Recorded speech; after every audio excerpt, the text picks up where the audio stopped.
Hello, humans. Groudon here. Oh, my Arceus. It's been months since the last upload. Anyway, let's talk about Pokemon events. Pokemon events have utterly lost their glamour. It's just some random Pokemon that they pick out of a hat, give it a unique move, and stuff it in a Cherish Ball. Don't like it? Too bad! Well, some of you might say that they've always done this, meaning giving out random pokes as an event. Granted, that is indeed true, but we still got the ones that mattered intermixed with that. Okay, what do I mean by the ones that mattered? To answer that, we need to Go back in time. Yeah, it's rewind time. Let's go back to 1996. The Pokemon movie just came out, and everyone who watched it wanted that Pokemon that no one actually owned at the time. Then, one day, you open your monthly gaming magazine, and it says that if you enter into a sweepstake hosted by the publisher, you'll be entered to win a Mew of your very own. If you were one of the lucky 20, you'd send your cartridge to the publisher and they'd put a Mew in your game. Kids nowadays might say, Well, how did I send my cartridge off? Why not just send it through Wi-Fi? Wi-Fi didn't exist, idiot. Anyway, skip to the year 2000. Generation 2 rolls around. Celebi comes into existence. Now, while America and Europe had to do the same thing plus a new method, direct trade, Japan had something else up their sleeve. Let me introduce you to the Mobile System GB. This is basically the earliest example of Wi-Fi distribution. You had to own an accessory called the Mobile Game Boy Adapter, a phone that was compatible with the cord, and a subscription to an online service hosted by Nintendo. Now, they didn't just give you a Celebi, oh no, they gave you a GS Ball. What is this thing supposed to be? Well, if you paid attention to the ad, dummy, you'd know to take the item to the Ilex Forest Shrine, where you would be able to catch a Celebi of your very own. Wow, now that's innovation. With another generation comes even more innovation. Wi-Fi is now a thing. Hooray! Now it's easier to just give you any Pokemon they so choose. Unlike Celebi in Japan from Crystal, most of the event-exclusive missions actually left Japan this time. For Ruby, Sapphire, and Emerald, they distributed an event item called the Eon Ticket over Wi-Fi, where you could go to an island to catch the member of the Eon duo that wasn't natively in your version, or not the one you picked on the TV in Emerald's case. For Fire Red and Leaf Green, once again they distributed event items.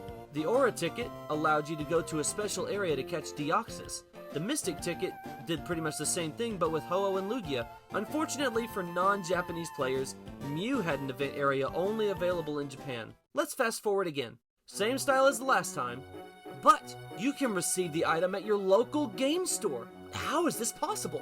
Why, through event cartridges, of course. Your local game store employee would insert the cart in a DS, connect to the Wi-Fi, select distribute, and hide the system away from customers' prying eyes. Well, there's too many events to mention. Game Freak kept making more and more mythicals with every new generation. Although I will talk about two. The first one is fairly well known, the Azure Flute. It was planned and programmed into the game, then some genius who tested the event said, I couldn't figure out what to do, mate. Now instead of including an ad to say something like, when holding the flute, something seems to be calling you from the summit of Mount Coronet. But nah, let's just scrap it. People are too dumb to figure that out. The other one I'll mention is the Celebi event from Heart Gold and Soul Silver. Why am I talking about Celebi again? Could it be that this is my favorite mythical Game Freak has ever made? No! Anyway, this is the first and only event to actually be important to the story of the game. It has an explanation as to why Silver seems to have a weird complex of trying to prove himself, and it reveals why Giovanni never came to the Goldenrod Radio Tower Team Rocket takeover. You even get to fight him! The coolest part here is that I actually own the event cartridge that distributes the Celebi required. If you want to see it in action, there's a pinned comment in the comment section below to watch just that. After that, Black and White had some fun events. Catch a Victini with a Team Plasma subplot, learn the history of Keldeo, and watch Meloetta learn to change form. Oh baby, new generation of console, the 3DS is coming! Events can only get better from here. Nope! With the exception of a recycled Eon Ticket event, they just gave out new mythicals when their movie came out. They also invented the event code card, which I guess is cool. Plug a unique code into the PSS, Player Search System, from a scratch-off code, and you'll get a Pokemon. Okay, I'm gonna play Giratina's advocate here, and I'm just gonna guess that they were just making sure they got it right. Surely Generation 7 will have those kinds of events back. Same song, different key. As the generations went on, they didn't make any new event-exclusive in-game segments. BDSP doesn't count. It's recycled content from over 10 years ago. And thus, we arrive to the here and now. The last time there was an exclusive event Pokemon, it was for a movie, and it was only in Japan. Now the only Pokemon distributed in events are shiny versions of Shiny Locked Legendaries, Shiny Pokemon, and random Pokemon. They even stopped giving them illegal moves, completely taking away the purpose of event Pokemon. Here, let me show you the most recent event as I'm making this video. So check it out, this is the newest event that's come from the Pokemon Company. Ooh, it's a Mimikyu, an electric Terra-type Mimikyu. Huh, I wonder what's special about it. Well, let me Google it. Oh look, alright, let's see what's so special about it. Oh, it's got a life orb, oh whoopity-doo. It's got the ability to disguise, all of them have that. It's got the move Phantom Force, the move Curse, Destiny Bond, and Thunderbolt. So according to this website, it says that Mimikyu can learn Thunderbolt through the, TMs. Whoa! And that's crazy.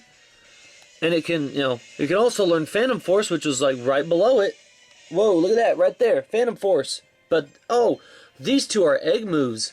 Ooh, so you can get something with an egg move even though you can do it yourself? But the main attraction of this is the fact that it's an electric Terra-type with an electric move. You know what? I can recreate that, no problem. Who cares about some stupid egg moves? I'm gonna go do that right now, There's the Mimikyu, taught Mimikyu Thunderbolt, and there's Phantom Force. Let's teach it Play Rough on top of that, why not? Gotta give Mimikyu the Life Orb, got my 50 shards, and now Mimikyu's Terra-type is electric. So again, what was the point of this event? If I could just recreate it like that, oh boy, I didn't get Destiny Bond and Curse egg moves. Who actually uses those when it comes to Mimikyu? No one uses Curse and nobody uses Destiny Bond. That's not what Mimikyu's about. In conclusion, Nintendo, do better with your stupid events, man.